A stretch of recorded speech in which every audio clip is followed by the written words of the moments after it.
CMR में कोविड-19 समीक्षा बैठक की। बैठक में कोरोना की दूसरी लहर के खतरे पर गंभीर चिंता जताई। बैठक में सीएम गहलोत ने कहा, एक सप्ताह में ही संक्रमण की पॉजिटिविटी दर 3 गुना बढ़ जाना चिंताजनक है। बढ़ते मामलों को लेकर राजनीतिक दलों, सामाजिक संगठनों, कार्यकर्ताओं और धर्मगुरुओं के साथ विचार विमर्श करेंगे। साथ ही सीएम ने अधिक टेस्टिंग के साथ ही भीड़ पर नियंत्रण, कोरोना से बचाव के नियमों की पालना में फिर से कड़ाई लाने के निर्देश दिए हैं।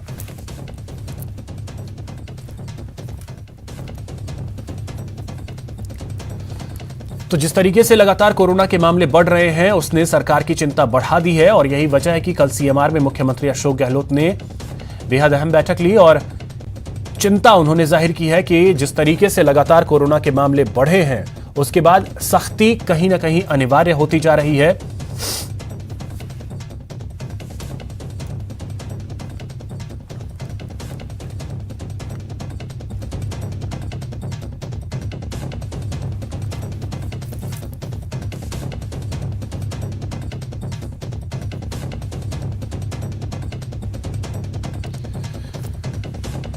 तो लगातार कोरोना के मामले बढ़ रहे हैं, जिसके बाद जो गाइडलाइंस हैं उनका सख्ती से एक बार फिर से पालन करना अनिवार्य है। सरकार पूरी तरीके से चिंतित दिख रही है। सीएम आज भी एक समीक्षा बैठक करेंगे, जिसमें धर्मगुरुओं, राजनीतिक दलों के साथ वो चर्चा करेंगे। सामाजिक संगठनों के साथ भी मुख्यमंत्री मंथन करेंगे। वीडियो कॉन्फ्रेंसिंग के जरिए शाम 7:30 बजे सीएमआर में चर्चा करेंगे मुख्यमंत्री अशोक गहलोत। जो त्योहार आने वाले हैं उसके मद्देनजर भी कई फैसले लिए जा सकते हैं। धार्मिक स्थलों को लेकर भी निर्णय लिया जा सकता है। तो दिनेश शर्मा हमारे सहयोगी जयपुर से अधिक जानकारी के साथ जुड़ गए। दिनेश, जिस तरीके से अब कोरोना के मामले सामने आ रहे हैं, सीएम काफी चिंतित दिख रहे हैं, लेकिन अब सख्ती भी कहीं ना कहीं अनिवार्य होती दिख रही है। बिल्कुल, देखिए जिस तरीके से लगातार मामले सामने आ रहे हैं और बढ़ोतरी उनमें जिस तरीके से हो रही है, तो वो पूरे प्रदेश के लिए चिंता का विषय है और मुख्यमंत्री लगातार इसे लेकर सतर्क नजर आ रहे हैं। और यही वजह है कि आज भी उन्होंने बैठक रखी है जो राजनीतिक दलों के जो प्रतिनिधि हैं उनके साथ, इसके साथ ही धर्मगुरुओं के साथ और सामाजिक संगठनों के साथ सीएम चर्चा करेंगे और उसके बाद महत्वपूर्ण निर्णय लिए जा सकते हैं। जहां तक निर्णयों की बात है, तो क्योंकि आने वाले दिनों में होली का त्योहार है, इसके साथ ही शब बारात भी जो है वो है, तो इन त्योहारों के मद्देनजर कोई महत्वपूर्ण निर्णय लिया जा सकता है। नाइट कर्फ्यू जैसे निर्णय जो है इस बैठक के बाद में राज्य सरकार कर सकती है, तो उससे पहले कहीं ना कहीं सभी लोगों से बैठकर चर्चा की कवायद है सीएम की। कल भी मुख्यमंत्री ने चर्चा की थी सभी जिलों के प्रशासनिक और स्वास्थ्य अधिकारियों के साथ में। सभी जिलों के जो संभागों के जो संभागीय आयुक्त हैं, इसके साथ ही जिलों के जिला कलेक्टर, एसपी और स्वास्थ्य अधिकारी जो हैं उस मीटिंग में जुड़े थे। तो उसमें भी सीएम ने इस तरह के निर्देश दिए थे कि अब कड़ाई बरतने की आवश्यकता है और लोग जो मास्क नहीं लगा रहे हैं, सोशल डिस्टेंसिंग का पालन नहीं कर रहे हैं, उनसे सख्ती से पेश आना चाहिए। तो अब आज एक और महत्वपूर्ण बैठक जो है ये शाम 7:30 बजे वीसी के जरिए जो है वो तमाम लोग जुड़ेंगे। ये वीसी बेहद अहम, क्योंकि अब कोरोना के मामले लगातार बढ़ते जा रहे हैं, तो सिर्फ सरकार ही नहीं, अब लोगों को भी सतर्क रहने की जरूरत आन पड़ी है। बहुत शुक्रिया आपका तमाम जानकारी के लिए। सदन में विपक्ष ने मांग उठाई और सीएम गहलोत ने महज 4 मिनट में विपक्ष की मांग पर मुहर लगा दी। कैसे, देखिए इस रिपोर्ट में। विधायकों की बल्ले बल्ले, फंड में सांसद के बराबर विधायक। अब 5 करोड़ हुआ विधायक फंड। विपक्ष की मांग, सीएम की सौगात। 4 मिनट में फंड डिमांड पर मोहर। मैं भी विधायक भी हूं और सबके साथ हूं। सबकी राय में मेरी राय भी है और मैं सोचता हूं जब सब चाहते हैं 5 करोड़ तो जरूर करें। मैं निवेदन करूंगा सदन के नेता से, माने सभी विधायकों की मंशा है, इस महंगाई के अंदर विधायक विकास कोष की राशि थोड़ी छोटी पड़ती जा रही है। ये राशि विकास के काम में आती है। हम सबकी इच्छा है, पूरे सदन की इच्छा है कि आपने जब इतनी बड़ी घोषणाएं की है, एक सदन के सभी मान्य सदस्यों की भावनाओं के अनुसार विधायक विकास कोष को बढ़ाकर 5 करोड़ करने की कृपा करें। सदन में जैसे ही विपक्ष ने विधायक फंड बढ़ाने की मांग की, सीएम ने विपक्ष को सौगात दे डाली, वो भी महज 4 मिनट में। इसके साथ ही मरूधरा में अब विधायकों की बल्ले बल्ले हो गई है। अधिकार मैंने आपको दिया, आपने उनको ट्रांसफर अधिकार कर दिया, तो मैं भी क्या बोल सकता हूँ। जो आपका आदेश है वो पूरा होगा। धन्यवाद। इस घोषणा के साथ ही सभी विधायकों के चेहरे खिल उठे हैं। सब ने सीएम की सौगात का स्वागत किया है। मेघवाल साहब का भाषण और कटारिया साहब की रिक्वेस्ट माननीय मुख्यमंत्री जी ने मानी। मैं मुख्यमंत्री जी आपका बहुत बहुत आभार व्यक्त करता हूं और मैं समझता हूं कि आपके नेतृत्व में सदन की गरिमा बनी रहेगी और हम सब मिलकर राजस्थान की अच्छी सभा कर सकेंगे जैसा आपने कोरोना में किया। इस घोषणा के बाद अब राज्य में विधायकों को सालाना 5 करोड़ रुपए मिलेंगे। इससे पहले विधायकों को 2.25 करोड़ रुपए सालाना मिलते थे, लेकिन अब प्रदेश में विधायकों को सांसदों के बराबर फंड मिलेगा। हालांकि अभी ये स्पष्ट नहीं हुआ है कि नया फंड कब से लागू होगा। विधायकों को फंड बढ़ाने की मांग काफी समय से की जा रही थी, जिस पर अब मुहर लग गई है। अब तक विधायक निधि पर प्रति विधायक 2.25 करोड़ के हिसाब से सालाना 450 करोड़ रुपए का बजट होता था। अब ये बजट बढ़कर 1000 करोड़ रुपए सालाना हो जाएगा। जाहिर है विधायकों की तो बल्ले बल्ले हो गई, लेकिन इसका भार सरकारी खजाने पर पड़ेगा। उम्मीद की जानी चाहिए कि विधायक अब फंड का फुल इस्तेमाल जनता की सेवा और विकास के लिए करेंगे। Bureau report, news 18 Rajasthan. वित्त एवं विनियोग विधेयक पर सदन में मुख्यमंत्री गहलोत ने जवाब दिया। इस दौरान सीएम ने रोजगार, स्वास्थ्य, कृषि से लेकर उद्योग तक के विकास की जानकारी दी और विपक्ष पर वार भी किया। कैसे करेंगे, किस प्रकार से? और अच्छा मुझे लग रहा था जब आप बोल रहे थे कि बजट इंप्लीमेंट कैसे होगा, अच्छा लग रहा था। जो चिंता मुझे मेरे साथ होनी चाहिए थी वो चिंता आप करते हो, मुझे अच्छा लग रहा है। पर मैं आपको कहना चाहूँगा विश्वास के साथ में बजट पूरा करके दिखाएंगे, करके दिखाएंगे। अभी तक हमने हमारे वक्त में 97,000 नौकरियाँ नियुक्ति दी जा चुकी राजस्थान के अंदर।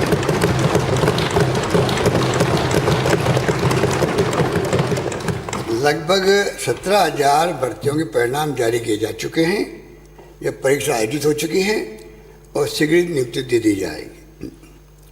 नंबर 3, लगभग 37,000 भर्तियों तो विज्ञापन प्रकाशित हो चुके हैं और जल्दी परीक्षा आयोजित करवाकर नियुक्ति दे दी जाएगी। लगभग 23,000 भर्तियों के विज्ञापन जारी करने की कार्यवाही प्रक्रियाधीन है।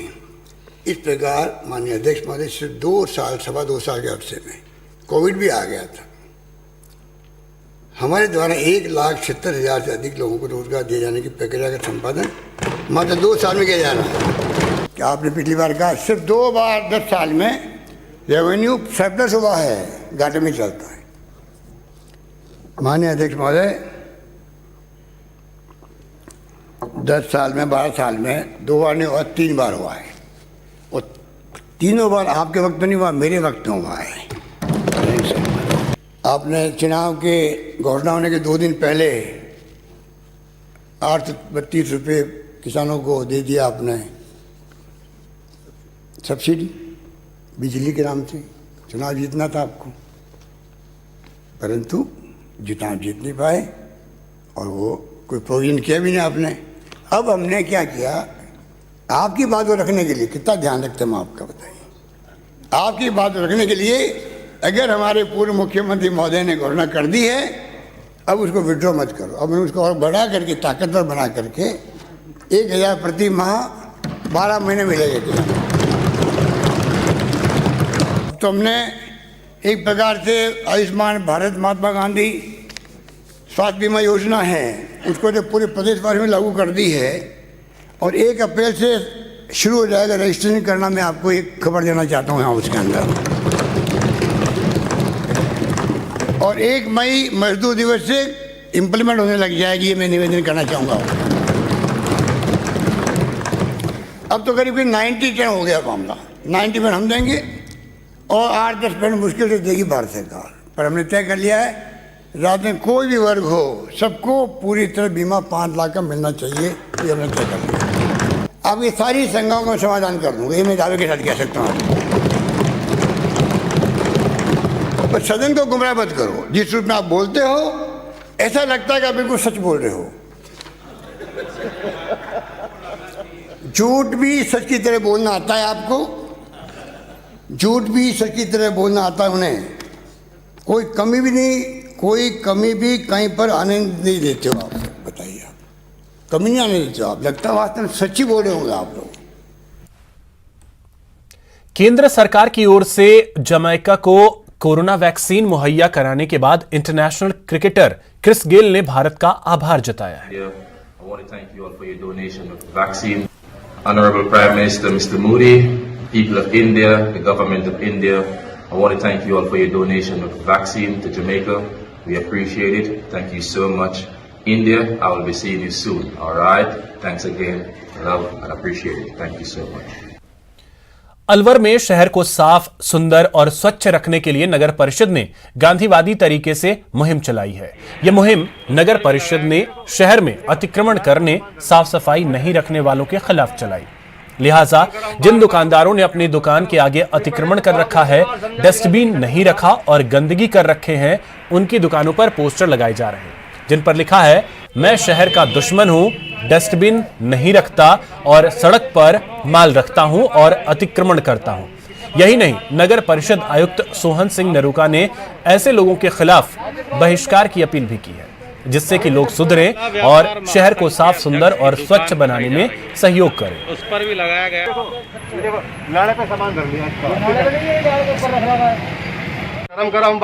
हम लोग जो भी लोग सड़कों पे अपना सामान, दुकानदार बंधु जो अपने सड़कों पे सामान फैला के रखते हैं और जो अपने दुकान या प्रतिष्ठानों के बाहर गंदगी फैलाते हैं, उनसे पहले अपील करते हैं, उनको सामान को अंदर रखवाने के प्रयास किए जा रहे हैं और साथ ही उनसे उनको उन दुकानों पे पोस्टर चिपकाए जा रहे हैं। मेरा मानना ये है कि अगर कोई दुकानदार अपनी दुकान के सामने 10 या 15 फीट बाहर सामान रखता है तो वो खुद अपने व्यापार को हानि पहुंचा रहा है। सरकार की ओर से राशन डीलरों को दी गई POS मशीन ग्रामीण क्षेत्र के लोगों के लिए परेशानी का सबब बन रही है। राजसमंद के आंजना से ऐसी ही परेशान करने वाली एक रिपोर्ट सामने आई। छत पर राशन डीलर और नीचे अपनी बारी का इंतजार करते लोग। अनाज से भरी बोरियां हैं, लेकिन राशन लेने आए लोगों को यहाँ वहाँ बैठकर अपनी बारी का इंतजार करना होता है। घंटों प्रतीक्षा करनी होती है। इसलिए नहीं कि राशन डीलर लापता है, इसलिए कि नेटवर्क नहीं है। जी हाँ, पॉश मशीन में अंगूठा लगाने के लिए आंजना के राशन डीलर को जान जोखिम में डालकर छत पर चढ़ना होता है, क्योंकि नीचे नेटवर्क ही नहीं आता। और वहाँ से नेट की प्रॉब्लम है गांव के अंदर, वह छत के ऊपर जाकर ये करना पड़ता है। ये समस्या कब से आ रही है? ये मैं 7-8 महीने से ये दुकान चला रहा हूँ, तब से ये प्रॉब्लम है। जितनी परेशानी राशन लेने वाले उठाते हैं, उतनी ही मुश्किल राशन डीलर की डगर है। राशन देने के लिए छत पर चढ़ता है और वो भी बिना सीढ़ी के, क्योंकि सरकार ने गरीबों के निवाले पर डाका डालने वालों को रोकने के लिए पॉश मशीन में अंगूठा लगाकर राशन वितरण का फरमान सुनाया था। लेकिन नेटवर्क की कमी के कारण सरकार का सरोकारी फरमान लोगों के गले की फांस साबित हो रहा है। ये छत पर चढ़े तो मतलब छत पर कहाँ चढ़े? ये टावर नहीं आवा का विचार की में ना हो टावर, ये आगे लगा हुआ है मोटा में नहीं आवे, ये छत पे चढ़े वो। तो छत पे चढ़ना बच्चे टावर आ जावे? हाँ, टावर आवे के रोज आवे के रोज चढ़े के एक दिन ही चढ़े? रोज आवे, जिस दिन देवे दिन चढ़े। तो मुझे भी नीचे पड़वाओ खतरा रहे नहीं रहे? खतरो ही थे। तो इकलिए आप क्या कहना चाहो? तो ये गलत है। गलत है? तो टावर है बराबर है, नहीं आवे तो इनके लिए कई मांग करना चाहो आप? हाँ, तो मांग नहीं चाहे, कई मांग नहीं चाहो, टावर आना चाहिए। जहाँ दुकान है वहाँ से थोड़ी दूर एक प्रतीक्षालय बना हुआ है, उस पर ये डीलर ऊपर चढ़ के बिना सीढ़ी के दीवार को पकड़ के ये ऊपर चढ़ता है, जान जोखिम में डालता है। वहाँ से ऊपर से लटकते हमने जो दृश्य देखा। लोगों को अनाज लेने के लिए घंटों नेटवर्क का इंतजार करना पड़ता है। कभी कभी तो कार्डधारियों का पूरा दिन राशन लेने में ही निकल जाता है। सवाल वही, डिजिटल इंडिया का सपना देखने वाले क्यों देश की वास्तविकता से अनजान रहते हैं? न्यूज़ 18 राजस्थान के लिए राजसमंद से तरुण जोशी की रिपोर्ट। भरतपुर में हैंडलूम एक्सपो धीरे धीरे परवान चढ़ने लगा है। देखिए रिपोर्ट। भरतपुर की ग्रामीण हाट में लगा स्पेशल हैंडलूम एक्सपो मेला धीरे धीरे परवान चढ़ने लगा है। इस मेले का आयोजन केंद्रीय वस्त्र मंत्रालय और जिला उद्योग केंद्र की ओर से किया गया है। मेले में ग्राहकों के बढ़ने के साथ ही बुनकरों का उत्साह भी बढ़ रहा है और बुनकरों को भरोसा है कि धीरे धीरे और भीड़ बढ़ेगी, जिससे उनके उत्पादकों की भी अच्छी खासी बिक्री होने लगेगी। हमारी खादी की संस्थान है, हमारे पास पूरा टोटली ही आइटम ग्राम उद्योग का है, कपड़ा वगैरह है, वो सारा ही खादी ग्राम उद्योग का आइटम है। हैंडलूम का जो सामान है हमारे पास दरी है, चादरें हैं, बेडशीट है, ये बुनकर की चीज़ है, क्योंकि हम लोग लेकर आए प्रदर्शनी में यहाँ पर लगाया लोग और इसको मतलब बिजनेस मिल सके, क्योंकि मजदूर आदमी मजदूर है ही, उसको कोई कारोबार नहीं है, मरा हुआ पड़ा, झाड़ी भी उसकी सीधी नहीं हो रही है, 100-200 रुपए कमा रहा, लेकिन उसको कोई बेनिफिट नहीं हो पा रहा। आपको बता दें कि इस हैंडलूम एक्सपो में करीब 40 अलग अलग वैरायटी की स्टॉल लगाए गए हैं और जूट से बने सामान के स्टॉल पर लोगों की भीड़ लग रही है। इस एक्सपो में जयपुर की कुर्ती और टोंक की दरियों को लोग काफी पसंद कर रहे हैं। यहाँ बाड़मेर की मालाड़ी पट्टू और लवाड़ा दौसा की पंजरी दरी भी लोगों को आकर्षित कर रही है। देश के दूसरे हिस्सों से आए बुनकरों ने भी लकड़ी के जो सामान बनाए हैं उनकी इस एक्सपो में अच्छी खासी डिमांड देखने को मिल रही है। फिलहाल इतना ही, नमस्कार।